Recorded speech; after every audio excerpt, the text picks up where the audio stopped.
Capital நேயர்களுக்கு வணக்கம். நான் உங்கள் நிரஞ்சன். பட்ஜெட் கூட்டத்தொடருடைய இரண்டாவது பகுதி தொடங்கி இருக்கு. என்னென்னலாம் பண்ண காத்திருக்காங்களோ வாங்க அதை பத்தி விரிவா பார்க்கலாம்.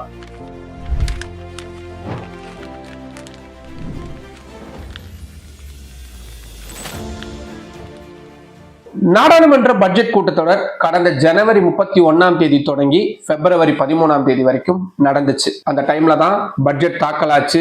அதுக்கப்புறமா டெல்லி தேர்தல் முடிவுகள் எல்லாம் வெளியாகி ஒரு பரபரப்பாகவே அந்த கூட்டத்தொடர் முடிஞ்சது.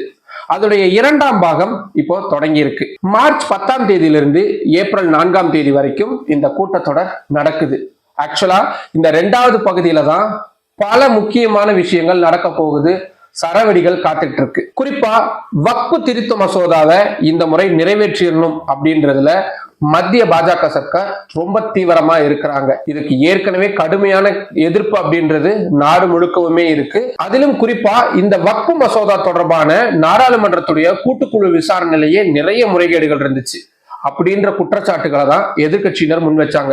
அதிலும் குறிப்பா திமுகவை சேர்ந்த ஆராசா உள்ளிட்ட மூத்த நாடாளுமன்ற உறுப்பினர்கள் அத்தனை மரபுகளையும் மத்திய அரசு மீறி இருக்கிறாங்க அப்படின்ற குற்றச்சாட்டுகளை முன் வச்சாங்க. இந்த மசோதாவை நாடாளுமன்றத்தில் விவாதத்துக்கு கொண்டு வரும் பொழுது பாருங்க எங்களுடைய ஆட்டம் எப்படி இருக்கும் அப்படின்னு ஏற்கனவே காங்கிரஸ் கட்சியுடைய நாடாளுமன்ற உறுப்பினராக இருக்கக்கூடிய ஜெயராம் ரமேஷ் சூழலிச்சிருக்கிறாரு. அதனால இந்த மசோதா இந்த நாடாளுமன்ற கூட்டத்தொடர்ல பெரும் புயலை கிளப்ப போகுது அப்படின்றதுல மாற்று கருத்தே இல்லை. சரி, இது மட்டும் தானா? இல்ல, இன்னொரு மிக முக்கியமான விஷயம், கிட்டத்தட்ட 2-3 ஆண்டுகளா நாடாளுமன்றத்துல ஒவ்வொரு கூட்டத்தொடரிலுமே பெரும் பிரச்சனையை கொடுத்துக்கிட்டு வர்றது மணிப்பூர் விவகாரம். மணிப்பூர்ல கடந்த மாதம் தான் குடியரசுத் தலைவர் ஆட்சி அமல்படுத்தப்பட்டுச்சு. அதாவது பாரதிய ஜனதா கட்சி ஆட்சி செய்யக்கூடிய அந்த மாநில அரசை பாரதிய ஜனதா கட்சியுடைய மத்திய சர்க்காரே கலைச்சிருந்தாங்க. காரணம் நமக்கு தெரியும், அங்க இருக்கக்கூடிய கடுமையான வயலன்ஸ், அடக்கவே முடியாத வன்முறை எல்லாம் தொடர்ந்து நீடிச்சுக்கிட்டே வர்றது. அதனால வேற வழியே இல்லாம குடியரசுத் தலைவர் ஆட்சி அங்க அமல்படுத்தப்பட்டிருக்கு. ஆனா இது வெறும் அமல்படுத்தப்பட்டா மட்டும் போதாது, நாடாளுமன்றத்துடைய ஒப்புதல் அதுக்கு தேவைப்படும். அதனால இந்த நடக்கக்கூடிய நாடாளுமன்ற கூட்டத்தொடர்ல இதுக்கான மசோதாவை தனியா மத்திய உள்துறை அமைச்சர் அமித்ஷா தாக்கல் பண்ண போறாரு. அது மீதான விவாதம் நடக்கும். அப்போ மத்திய பாஜகவையும் மாநில பாஜக சர்க்காரையும் கடுமையா விமர்சிக்கிறதுக்கு தங்களை ஆயத்தப்படுத்தி இருக்கிறாங்க காங்கிரஸ் உள்ளிட்ட அனைத்து எதிர்கட்சிகளும். அது மட்டும் தானா? இல்ல, ஒரு குடியரசுத் தலைவர் ஆட்சி ஒரு மாநிலத்துல அமல்படுத்தப்படுது அப்படின்னா அந்த மாநிலத்துடைய பட்ஜெட் அப்படியே மத்திய அரசுடைய கட்டுப்பாட்டுக்கு வந்துடும்.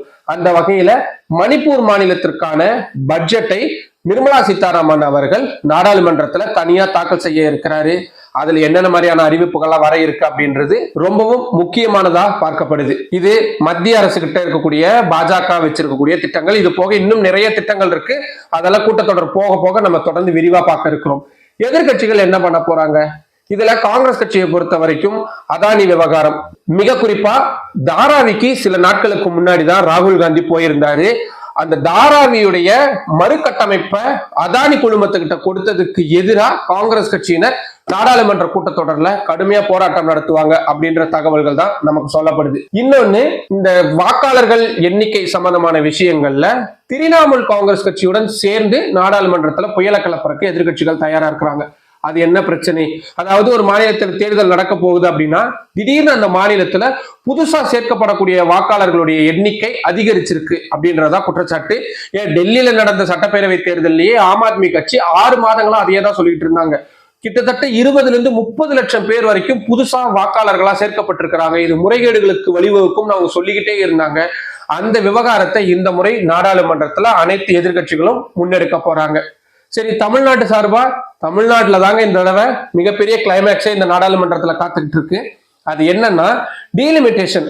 நம்ம ஏற்கனவே நம்மளோட இந்த கேபிட்டல் சேனல்ல டீலிமிட்டேஷன்னா என்ன, இந்த டீலிமிட்டேஷன் அப்படின்னு சொல்லப்படக்கூடிய தொகுதி மறுவரையறையினால தமிழ்நாட்டுக்கு என்ன மாதிரியான பாதிப்பு ஏற்படும், ஏன் தமிழ்நாடு மக்கள் இதை கடுமையா எதிர்க்கிறாங்க, இது மாதிரியான விஷயங்களை டீட்டெயிலான ஒரு வீடியோவா போட்டிருக்கிறோம். அதோட லிங்கை கீழே டிஸ்கிரிப்ஷன்ல கொடுக்குறேன், தேவையானவங்க போய் பாருங்க. இந்த தொகுதி மறுவரையறை விவகாரம் தொடர்பா திமுக மட்டும் இல்லாம அதிமுக உள்ளிட்ட அத்தனை தமிழகத்தை சேர்ந்த நாடாளுமன்ற உறுப்பினர்களும் இந்த முறை நாடாளுமன்ற கூட்டத்தொடர்ல கடுமையான முறையில பிரச்சனையை எழுப்ப போறதா நமக்கு தகவல்கள் சொல்லப்பட்டிருக்குது.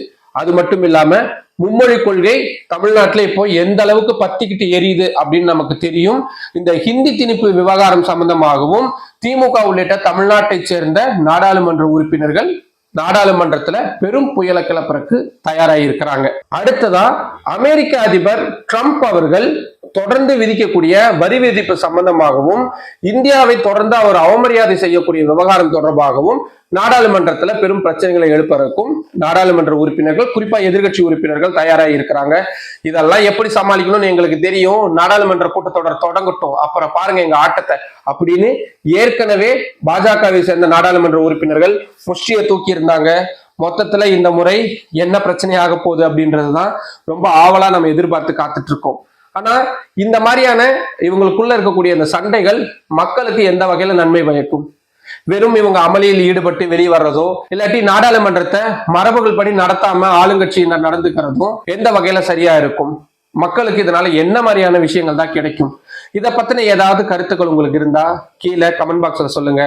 மற்றும் ஒரு நிகழ்ச்சியில் சந்திக்கலாம்.